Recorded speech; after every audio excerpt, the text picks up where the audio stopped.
Nabila, thank you very much. Well, let's take a closer look now at some stories in Behind the Headlines. New On News website reports that Western intelligence chiefs are worried over the withdrawal of US troops from Afghanistan. Well, the Biden withdrawal makes a Taliban takeover inevitable and gives al-Qaeda the opportunity to rebuild its network. Israel's parliament has failed to pass an extension to a controversial law barring Palestinians from the occupied West Bank of Gaza who marry Israelis from being granted citizen rights. Well, La Prensa Latina newspaper has more on that story, and hopefully they'll pronounce it better than me.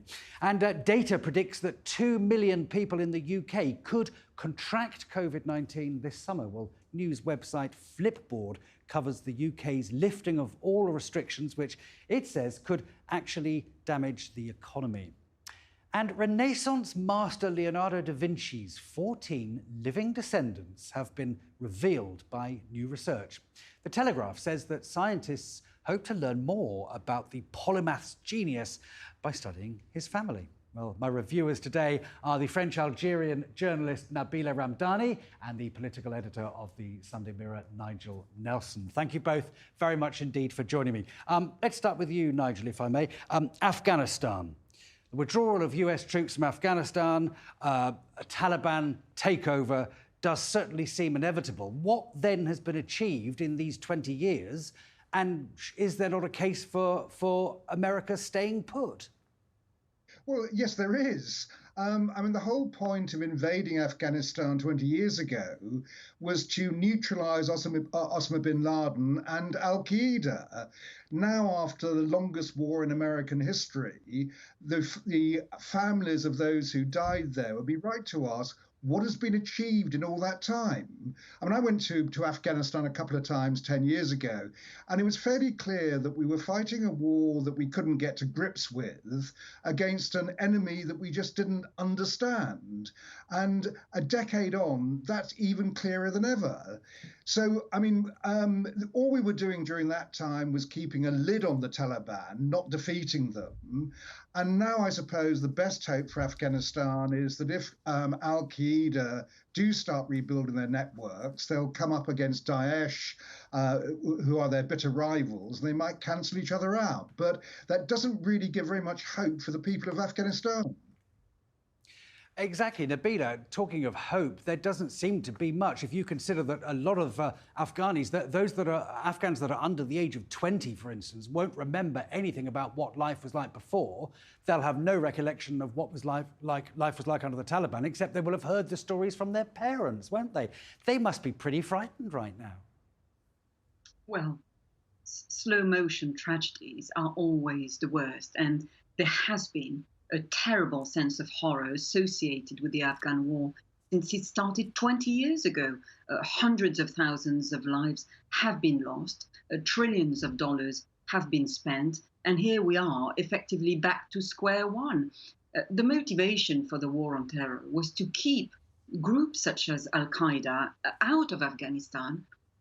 But now Western intelligence chiefs are worried they could well be back. And the hurried departure this month of the remaining Western forces from Afghanistan, which was decreed by the US President, Joe Biden, certainly emboldened the Taliban. And in recent days, we have seen how they have seized one district after another, overrunning government troops who have surrendered immediately or even run away. And now you have international terrorist groups which are making a return as well. And these are the very ones that were responsible for atrocities such as 9/11 in the US. So I'm afraid that this is another textbook example of the US and its Western allies prosecuting a war without any real long-term plan for the country they have invaded. And as we have seen in countries such as Iraq, and they always leave a massive power vacuum, one that is wide open for barbaric forces to fill. And this is not, only terrible for countries such as Iraq and Afghanistan themselves, but for the wider world, which will be hit by these terrorist groups. And I have to say that I slightly disagree with Nigel saying that these groups might cancel each other out. I think the Taliban have claimed that they have no ambition to take over Kabul, but I can see this changing very quickly, and they will think nothing of working with all allies who want to attack Western interests. And there is no doubt at all that it's not only al-Qaeda that is firmly embedded in the rugged mountains of Afghanistan altogether, but also Daesh. And to answer your question, Jeff, yes, there is an argument that there has been very little terrorism coming out of Afghanistan over the last 2 decades. But was the cost of the war really worth that relatively brief respite? On the contrary, I think that there are very strong indications that bombing countries into subservience does not make the world a more peaceful place at all. Okay, let's move on now to our next story, La Prensa Latina. Israel's parliament failing to pass this extension to this controversial law that bans Palestinians from the occupied West Bank or Gaza from marrying Israelis and then settling and having citizenship. Nigel, love wins here, but only just, doesn't it? Yes, I mean the vote was a tie at 59 to 59, and it was Naftali Bennett's first defeat since he's been prime minister. Okay, it's a pretty appalling law, and the intention of it was the same. I mean, he was doing a compromise which was to extend it for 6 months rather than a year.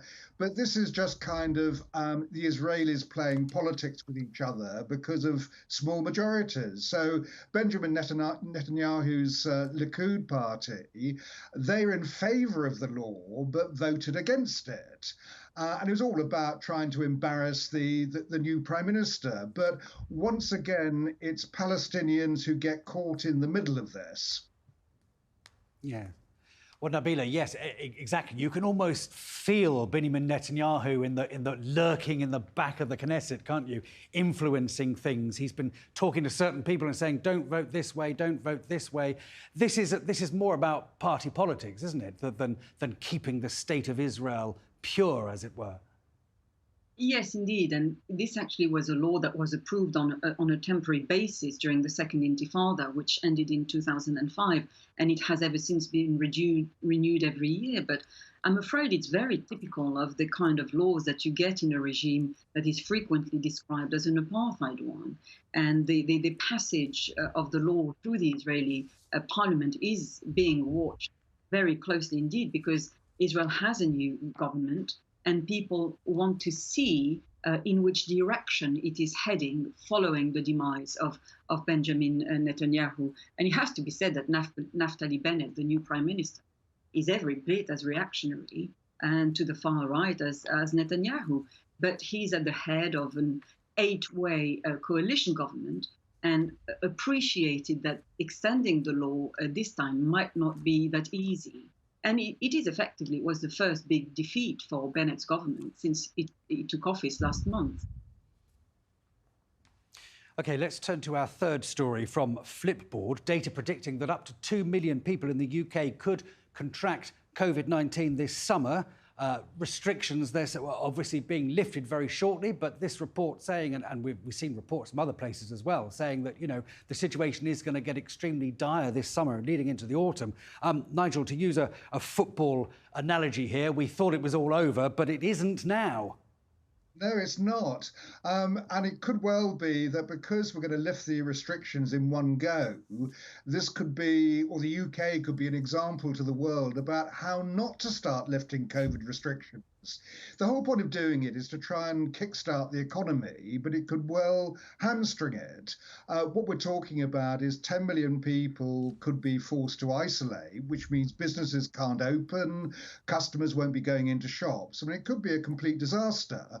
And at the moment, the way things are going, we're looking at 100,000 daily cases by August because infections are doubling every week. So at the moment, I would have thought that it was the time to be cautious about opening, to do it gradually, not to do it all in one rush. The government here is putting all its eggs in one basket, which is the vaccine basket, which is all very well, but we still have 40% of the adult population who haven't been vaccinated. So the danger here is of more illness, more deaths, fewer deaths than there were before, but on these kind of numbers, people are going to get very sick indeed. So I just wish that our government had been a bit more cautious about what they were doing. Nabila, Boris Johnson does seem to be gambling with the nation's health and also the nation's happiness, doesn't it? I mean, if he now says, well, you know, we're going to roll back a little bit and you're going to stay in a little bit longer, no one is going to listen to that, are they, surely? Yes, indeed. And I think what this story shows is that beyond this being the age of COVID, I think we can safely say it's the age of data, as facts and figures have literally become crucial to survival. The pandemic is showing no immediate sign of going away. So experts have to pile through all this data to try and make sense of it all and then pass on their findings to the rest of us. And in simple terms, I mean, the latest data predicts that 2 million people could contract COVID in Britain this summer. And this in turn means that potentially up to 10 million must isolate in just 6 weeks.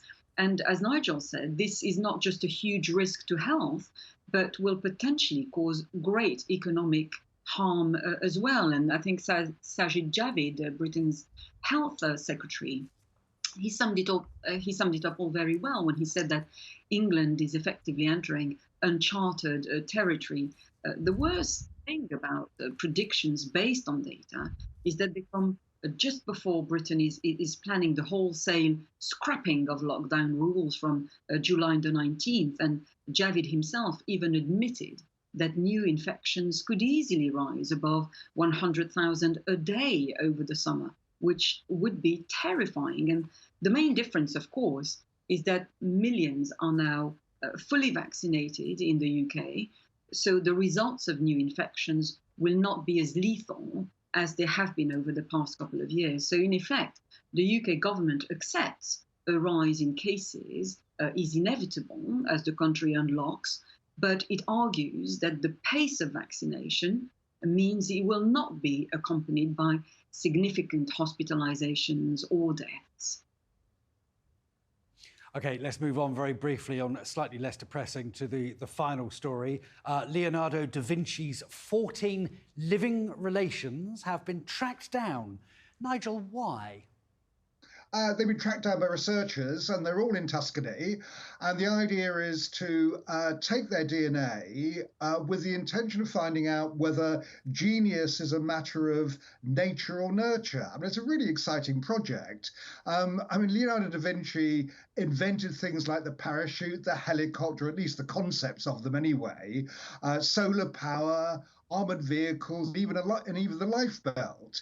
Now, if they can find out through DNA exactly how he did it, can you imagine what could happen in the future? At the moment, the relatives they've got so far are an upholsterer, a couple of farmers, a baby, office workers, but at least one of them is an artist. So it may well be that his DNA will show how it was all done.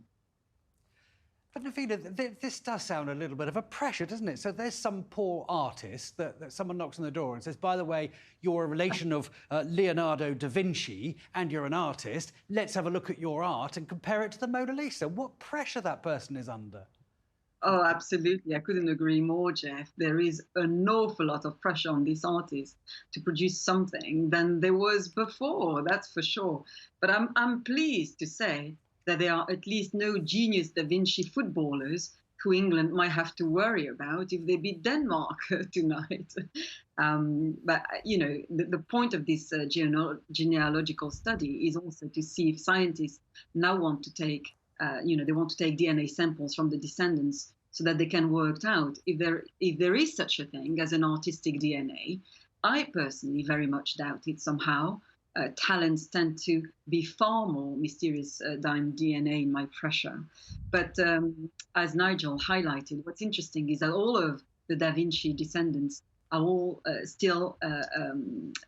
they all still live in Tuscany, where Leonardo came from.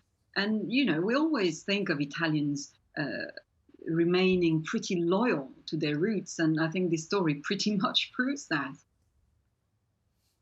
Okay, thank you very much indeed, Nabila Ramdani and Nigel Nelson. Thank you very much indeed. Well, that's about it now from this edition of Behind the Headlines.